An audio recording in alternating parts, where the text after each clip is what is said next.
ওসমান হাদির মতো একজন দেশপ্রেমিককে আমরা হারিয়েছি, বাংলার সম্পদ।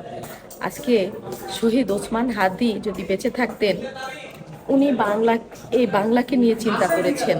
ওনার চিন্তাধারায় ছিল কি করে এই বাংলাদেশকে একটি উন্নত দেশে পৌঁছে দেওয়া যাবে, বাংলাদেশের প্রত্যেকটা জনগণ কিভাবে ভালো থাকবেন এবং প্রত্যেকটা জনগণের ন্যায্য অধিকারটুকু উনি কিভাবে কায়েম করবেন। উনি একটি ইনসাফের দেশে বাংলাদেশকে পরিণত করতে চেয়েছিলেন।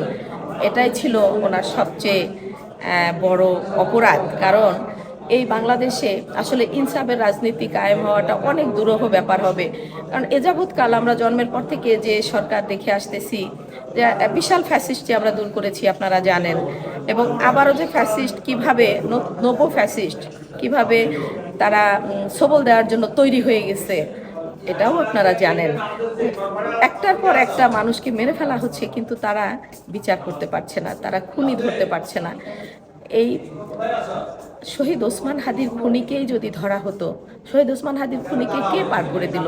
শহীদ ওসমান হাদিকে খুন করার পরে, গুলি করে এভাবে হত্যা করার পরে তার খুনি একদিন 1.5 দিন পর্যন্ত বাংলাদেশে ছিল, অথচ সরকারের লোক সরকার বলতেছে ইন্ডিয়ায় চলে গেছে, কিন্তু তারও 1.5 দিন পরে চলে গেল। ইন্ডিয়ায় কি করে চলে গেল? ওসমান হাদিকে গুলি করার পর সাথে সাথে কি রেড অ্যালার্ট জারি করা যেত না? কেন করলো না? এই রেড অ্যালার্টটা কেন 1.5 দিন পরে করতে হলো, 2 দিন পরে করতে হলো? তাহলে আপনারাই বুঝে নেন। এবং বাংলার জনগণ আসলে এখন আর এত বোকা নয়, সবাই বুঝতে পারে যে এরা কারা মেরেছে, কেন মেরেছে। আমরা আমাদের আরেক ভাইকে, নাসির উদ্দিন পাটোয়ারি ভাইকে আমরা 8-এ পাঠিয়েছি, 8 আসনে, ঢাকা 8 আসনে, যেন উনি ওইভাবেই 8 আসনে যে পরিমাণ দুর্নীতি হচ্ছে, সন্ত্রাস হচ্ছে, চাঁদাবাজি হচ্ছে, দখলবাজি হচ্ছে, উনি যেন ওই এলাকার মানুষগুলোকে ঠিক ওইভাবে আগলে রাখতে পারেন। আমাদের আরেকটি সাহসী ভাইকে আমরা পাঠিয়েছি। আপনারা দোয়া করবেন। দেশবাসীর কাছেও আমি নাসিরউদ্দিন পাটোয়ারি ভাইয়ের জন্য দোয়া চাই, উনি যেন সুস্থভাবে বেঁচে থেকে ওই এলাকার জনগণকে সহযোগিতা করতে পারে। একমাত্র ওই এলাকার জনগণের জন্যই কিন্তু নাসিরউদ্দিন পাটোয়ারি ভাই ওখানে গিয়ে দাঁড়িয়েছেন বুক ভরা সাহস নিয়ে।